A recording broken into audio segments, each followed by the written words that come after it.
Case Summary. Ruxley Electronics and Construction Limited v. Forsyth, 1996. AC 344 is a leading English contract law case from the House of Lords that deals with the principles of damages for breach of contract. The main issue in the case was whether a claimant is entitled to the cost of reinstatement or merely the difference in value when there has been a breach of contract that does not affect the usability or overall value of the property. Background facts. Claimant, Ruxley Electronics and Construction Limited.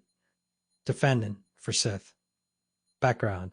Forsyth contracted Ruxley Electronics and Construction Limited to build a swimming pool in his garden to a specified depth of 7 feet and 6 inches. Upon completion, the pool was only 6 feet deep.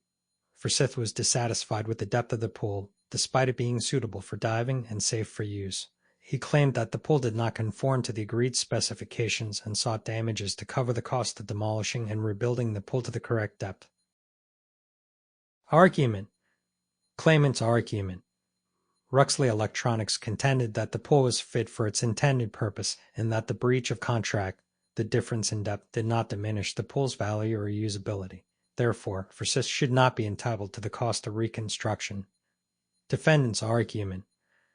Forsyth argued that the pool did not conform to the contract specifications, and as such, he was entitled to damages equivalent to the cost of demolishing and rebuilding the pool to the correct depth, even if the defect did not affect the usability or market value of the property. Final outcome and law justification. Final outcome. The House of Lords ruled in favor of Ruxley Electronics. It decided that Forsyth was not entitled to the full cost of reinstatement but instead awarded £2,500 for loss of amenity. Law justification. The House of Lords held that awarding the full cost of reinstatement would be unreasonable and disproportionate to the breach, especially given that the pool was still safe and usable. It distinguished between cost to cure and loss of amenity. The primary considerations included 1. Reasonableness. The court emphasized that the cost of reinstatement must be reasonable and proportionate to the benefit obtained. In this case, the difference in depth did not significantly affect the pool's usability or its overall value. 2. Loss of amenity. The court acknowledged Forsyth's disappointment and loss of amenity due to the breach. However, the cost of reinstatement was seen as an excessive measure of damages. 3. Expectation damages. The purpose of damages in contract law is to put the claimant in the position they would have been in if the contract had been performed correctly.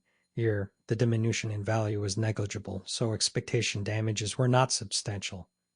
The decision balanced the contractual obligation against the practical outcomes and reinforced the principle that compensation should be fair and proportionate. Key concept. Implication. This case underscores the importance of proportionality in awarding damages for breach of contract. It establishes that damages should not only compensate for the breach but should also be reasonable and commensurate with the actual loss suffered. Key learnings. 1. Courts will not award excessive damages that are disproportionate to the breach. 2. The concept of a loss of amenity can be a basis for awarding damages reflecting non-monetary losses. 3. Contractual damages aim to compensate fairly and place the claimant in the position they would have been in had the contract been properly performed. By analyzing this case, candidates can understand the nuanced approach courts take in determining fair compensation for breaches of contract, emphasizing reasonableness and practicality over strict adherence to contractual specifications.